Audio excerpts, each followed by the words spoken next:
மாட்டாரோ என்று கூறுகிறார். இவர் 12 லேகியோனை அனுப்ப வேண்டும் என்று ஜெபிக்கவில்லை. இது அவருடைய ஜெபிக்காத ஜெபம். இந்த வசனத்தின் பின்னணி என்ன? இயேசு கிறிஸ்துவை கைது செய்ய பெருக்கூட்ட மக்கள் வருகிறார்கள். பிரதான ஆசாரியர், யூதாஸ், போர் சேவகர்கள் என பெருக்கூட்டம் வரும் பொழுது பேதுரு தன்னிடத்தில் இருந்த பட்டயத்தை எடுத்து பிரதான ஆசாரியனுடைய வேலைக்காரனாகிய மல்கூசின் காதை வெட்டிவிடுகிறார். உடனே இயேசு கிறிஸ்து பட்டயத்தை உரையில் போட்டுவிடு என்று கூறிவிட்டு இந்த வசனத்தை சொல்கிறார். அவர் ஜெபித்திருந்தால் 12 லேகியோனுக்கு அதிகமாக இருக்கிறவர்கள் அவரை வைத்து காப்பாற்றி இருக்கலாம். லேகியோன் என்றால் என்ன?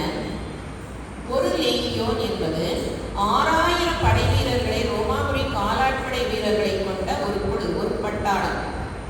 ஒரு பட்டாலியன்ல 6000 பேர் இருப்பாங்க. அது ஒரு லேகியோன்.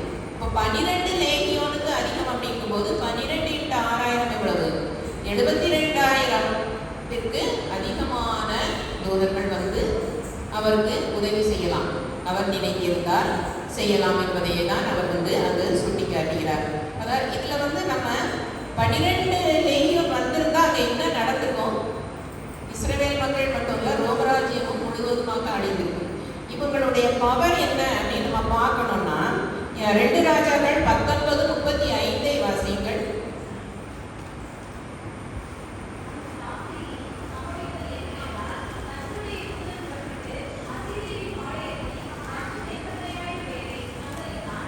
எத்தனை பேர்?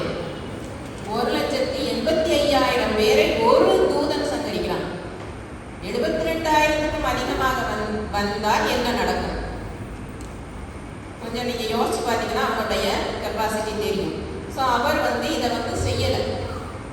இந்த ஜெபத்தை அவர் பிதாவிடம் ஏறெடுக்கவில்லை. எதற்கு ஏறெடுக்கவில்லை?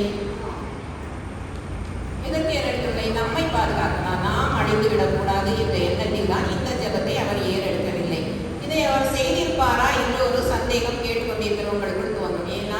ஏனென்றால் நமக்கு எல்லாருக்கும் தெரியும், இயேசு கிறிஸ்து எதற்கு வந்தார்? நமக்காக சிலுவையில் அறைபட வந்திருக்கிறார்.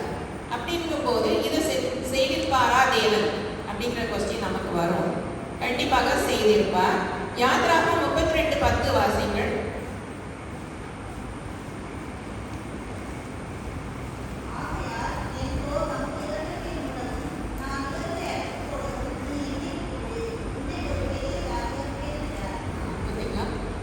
இஸ்ரவேல் மக்கள் வணங்கா கழுத்துள்ள ஜனங்களாக தேவனுக்கு கோபம் மூட்டும் பொழுது அவர் என்ன சொல்கிறார்? நான் அழித்து விடுவேன் என்று சொல்கிறார். அங்கு அவருடைய திட்டம் என்ன? எகிப்திலிருந்து இஸ்ரவேல் ஜனங்களை கொண்டு போய் கானானில் சேர்ப்பதுதான் அவரது திட்டம். ஆனால் இவர்கள் பண்ணுகின்ற பாவத்தின் அளவு அதிகரிக்கும் பொழுது அழிக்க சித்தம் கொண்டிருக்கிறார். யாருக்காக? தன்னுடைய ஊழியக்காரன் மோசைக்காக. அப்படி இருக்கும் பொழுது தேவன் தம்முடைய குமாரனுக்காக எதுவும் செய்வார். அப்படிதானே? அதனால் செய்திருக்க இவர் கேட்டிருந்தால் கண்டிப்பாக 12 லேகியோனுக்கு அதிகமானவர்கள் அங்கு வந்திருப்பார்கள். யாத்ராகமம் 32:13-14 வாசிங்கள்.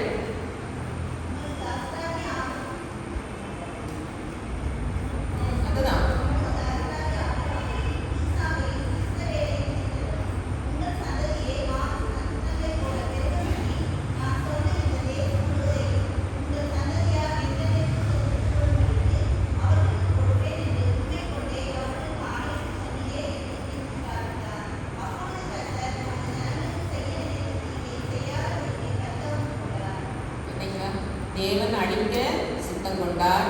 கெஞ்சி பிரார்த்தித்தது யாரு? மோசே. கெஞ்சி பிரார்த்தித்ததினால் அவர் பரிதாபம் கொண்டார். இது யாருக்கு தெரிஞ்சிருக்குது? இந்த கதை யாருக்கு தெரிஞ்சிருக்குது? இயேசு கிறிஸ்துக்கு தெரிஞ்சிருக்குது. அப்படிதானே? இயேசு கிறிஸ்துக்கு எப்படி தெரிஞ்சிருக்கோம்? அம்மா சொல்லி கொடுத்துருப்பாங்க. பைபிள் அம்மா படிச்சு கொடுத்துருக்குறாங்க. அதனால அவருக்கு தெரிஞ்சிருக்கு. ஸோ பிதா கோபம் கொள்வார் என்பதும் தெரியும். பிதாவிடம் நாம் கெஞ்சி பிரார்த்திக்கும் போது அவர் மனம் இறக்குவார் என்பதும் தெரியும். மனுஷகுமாரன் மறந்து விடாதீர்கள், அவர் நம்முடைய ஆண்டவர். அதால் மனுஷகுமாரனாக தான் இந்த இடத்தில் இருக்கிறார். மனுஷகுமாரனுக்கு இந்த விஷயம் தெரிந்தது எப்படி?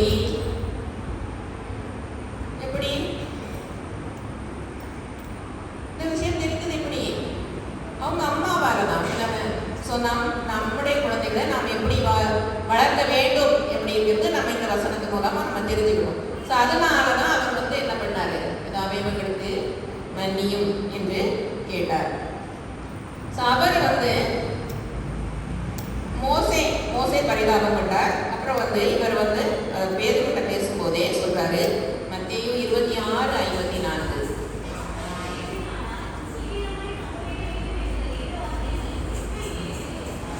ஸோ அவர் இயேசு கிறிஸ்து தான் இந்த உலகத்துக்கு ஏன் வந்தோம், தேவனுடைய நோக்கம் என்ன, அவருடைய திட்டம் என்ன, அதை நாம் நிறைவேற்ற வேண்டும் என்கிறதில் அவர் தெளிவாக இருந்தார், மாறுபடவே இல்லை.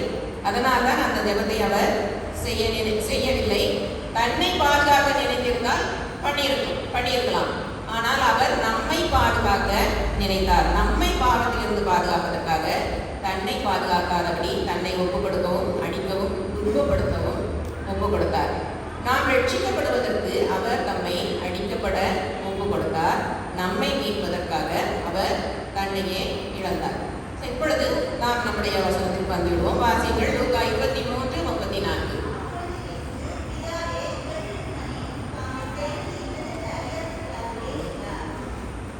இவர்களை மன்னியும். இவர்களை அப்படிங்கிறது ஒரு இண்டிவிஜுவல் பீயிங் கிடையாது, தனியும் கிடையாது. இவர்களை அப்படிங்கிறது ஒரு குழு. அங்கே எத்தனை குழு இருந்திருப்பாங்க? இவர்களை மன்னியும் அப்படின்னு அவர் சொல்றாரு. அப்படிதானே?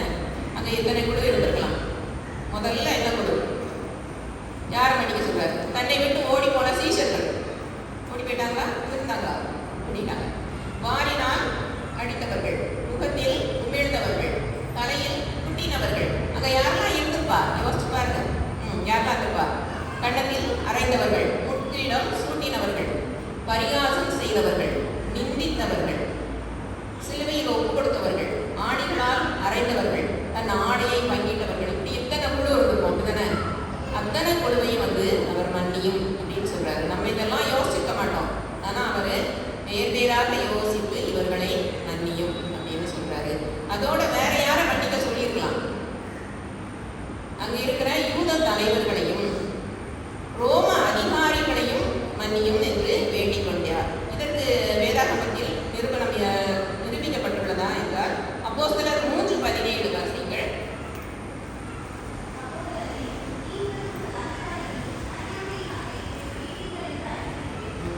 அறியாமையினால் தாங்கள் செய்கிறது இன்னதென்று அறியாதிருக்கிறார்கள் என்று அவர் சொல்றாரு. யார் சொல்றாரு? ரோம அதிகாரிகளே சொல்றாரு. ஏன்னா நமக்கு கூட தெரியும் தானே, நமக்கு சின்னதுல இருந்தே நம்ம பேரும் சொல்லி கொடுத்து வளர்த்துருப்பாங்க யூதர்களுக்கு, அப்படிதானே? ஆனா அவங்களுக்கு ரோம அதிகாரிகளுக்கு எதுவுமே தெரியாது. ஸோ அவங்க என்ன செய்யறோன்னே அவங்களுக்கு தெரியாது. அதனால அவங்களை வந்து மன்னிக்கும்படி அவர் வந்து வேண்டி நிற்கிறார். இப்போ நம்மளை எடுத்துக்கோங்களேன். நம்ம கூடயே ஒருத்தவங்க இருக்கிறாங்கன்னு வைங்க, நமக்கு எதுவும் தப்பு பண்ணிட்டாங்க, இல்லை நம்ம கூடயே இருந்து ஒரு துரோகம் பண்ணிட்டாங்க. அவங்க வந்து மன்னிப்பு கேட்டால் கூட நம்ம என்ன சொல்லுவோம்? நான் மன்னிக்க மாட்டேன், சாப்பிட வரைக்கும் மன்னிப்பேன். இதெல்லாம் நான் மறக்கக்கூடிய காரியமா அப்படின்னு நம்ம சொல்லுவோம். தாராளமாக சொல்லிடுவோம். தானே? வந்து மன்னிப்பு கேட்டாலே நம்ம மன்னிக்க மாட்டோம். ஆனால் கண்ணத்தில் அங்கே அரைச்சலை வந்து கண்ணத்தை வந்து மன்னின்னு சொன்னானா, முகத்தில் உமிழ்ந்தவை வந்து மன்னின்னு சொன்னானா, யாருமே சொல்லலை. யாரும் சொல்லணும்னு இவர் எதிர்பார்க்கவும் இல்லை. ஏன்னா அவளுக்கு மன்னிக்கணும், மன்னிப்பு கேட்கணுங்கிற எண்ணமே அங்கே யாருக்கும் கிடையாது. தானே? இன்னும் என்ன துன்பப்படுத்தலாம் அப்படிங்கிற நினைவோட இருந்துகிட்டு இருந்தவங்க தான் அங்கே உள்ளவங்க எல்லாம். அப்படிப்பட்டவங்களை வந்து நம்முடைய பரமபிதா மன்னிக்கிறவராக இருக்கிறார். அப்போ நம்ம அப்படிப்பட்ட கர்த்தரை தொழுகிற நம்ம எப்படி இருக்கணும்? நாம எப்படி இருக்க வேண்டும்? நாம் மன்னிக்கிறவர்களாக இருக்க வேண்டும். நம்ம வந்து மன்னிப்பு கேட்கிறவங்களை கூட மன்னிப்பு கேட்க ரெடியா இருக்காது. நம்முடைய மனசுக்கு தெரியும். அப்படிதானே? அப்படி இன்னொன்று சொல்லுவோம். இன்னொன்று ரொம்ப சூப்பராக சொல்லுவோம். நான் மன்னிச்சிட்டேன், ஆனால் மறக்க மாட்டேன். இது ரொம்ப சொல்லுவோம். அதுக்கு பேர் மன்னிப்பு கிடையாது. நான் மன்னிச்சிட்டேன்ப்பா, ஆனால் என்னால் மறக்க முடியல. நான் என்ன பண்ணுவேன்? வந்து ஓடியே ஒரு முழங்கால் போட்டு சொல்லுவோம், கர்த்தாவே என்னால் தாங்க முடியல, என்னால் இதை தாங்க முடியல, என்னால் மறக்கவே முடியல, எனக்கு சாப்பிட முடியல, தூங்க முடியல. எப்படி மனதார மன்னிச்சிட்டோன்னா நிம்மதியாக இருக்க போகிறது யாரு? நம்ம தான். நமக்காகவாது நம்ம வந்து மற்றவர்களை மன்னிக்கலாம். அடுத்து இதை வந்து நம்ம ஒரு ப்ரேயர் ஸ்டேட்மெண்ட் அண்ட் ப்ராபர்ட்டிக்கல் ஸ்டேட்மெண்ட் அப்படின்னு சொல்லலாம். ப்ரேயர் ஸ்டேட்மெண்ட் உங்களுக்கு தெரியும். பிதாவே இவர்களுக்கு மன்னியும் அப்படிங்கிறது ஒரு வேண்டுதல், ஒரு ப்ரேயர் அப்படிங்கிறது நமக்கு தெரியும். அடுத்து வந்து இது ஒரு தீர்க்க தரிசனத்தின் நிறைவேறுதல். இந்த அக்கிரமக்காரருக்காக அவர் ஜெபிப்பார் அப்படிங்கிறது தீர்க்க தரிசனம். ஏசாயா 53:12 வாசிங்கள்.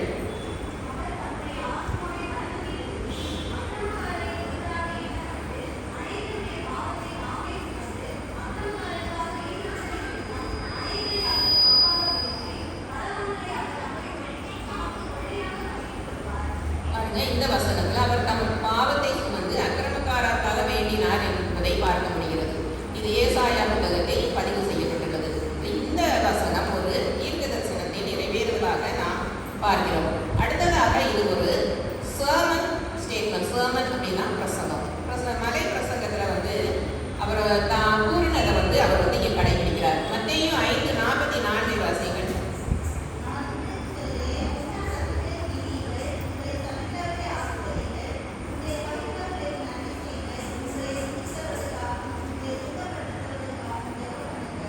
இந்த வசனத்தை நம்ம பார்க்கும்போது நிந்திக்கிறவர்களுக்காகவும் துன்பப்படுத்துகிறவர்களுக்காகவும் ஜெபம் பண்ணுங்கள் அப்படின்னு அவர் மலை பிரசங்கத்தில் பிரசங்கம் பண்றார். அவர் பண்ணின பிரசங்கத்தை இங்கு செயலில் நடத்தி காட்டுகின்றார். அவர் அதாவது நம்ம எதை செய்கிறோமோ அதை நம்மளால செய்ய முடியும், நம்ம என்ன பேசுகிறோமோ அதை நம்மளால செய்ய முடியும் அப்படிங்கிறத ஒவ்வொரு விஷயத்திலையும் ரோல் மாடலாக இருக்கிறதுனால தான் மனுஷகுமாரனாக இங்கே வந்தார். அப்படிதானே? அவருடைய ஒவ்வொரு வார்த்தையும் அவர் மெய்ப்பித்தார் அப்படிங்கிறத அவருடைய இந்த முதலாம் வசனத்தில் நமக்கு காட்டுகிறார். தன்னை துன்பப்படுத்துகிறவர்களுக்காக அவர் மன்னிக்க கோரி ஜெபித்தார். ஸோ இது அவருடைய பிரசங்கத்தின் நிறைவேறுதலாக நாம் பார்க்கின்றோம். சரி, இயேசுவை தன் ரட்சகராக ஏற்றுக்கொண்ட ஒரு மனிதர் எப்படி இயேசு மன்னிப்பு கேட்காதவர்களையும் மனதார மன்னிக்கக்கூடிய நபராக இருந்தாரோ அது போலவே மன்னிக்கக்கூடிய சாட்சி வேதாகமத்தில் இருக்கிறது. யார் அது? ஸ்தேவான். அப்போஸ்தலர் 7:59 அது.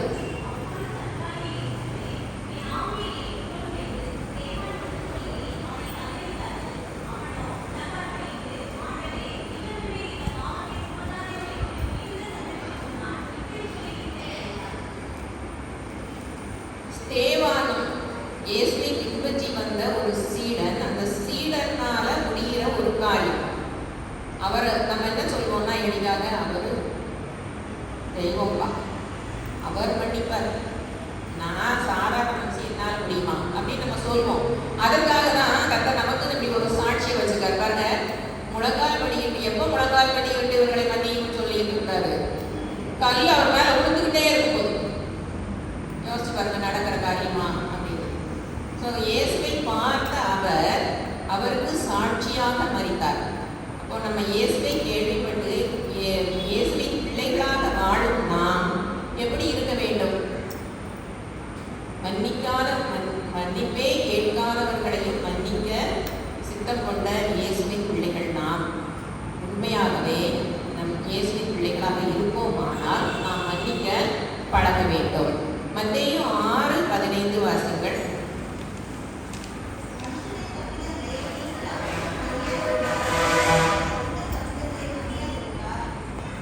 மனுஷருடைய தப்பிதைகளை நம்ம மன்னிக்காட்டா நமக்கு மன்னிப்பு கிடையாது.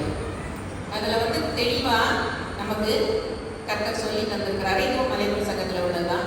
ஸோ நிச்சயமாக நம்ம என்ன பண்ணணும்? மன்னிக்க பழக வேண்டும். கர்த்தரை போல நடக்க நாம் முயற்சி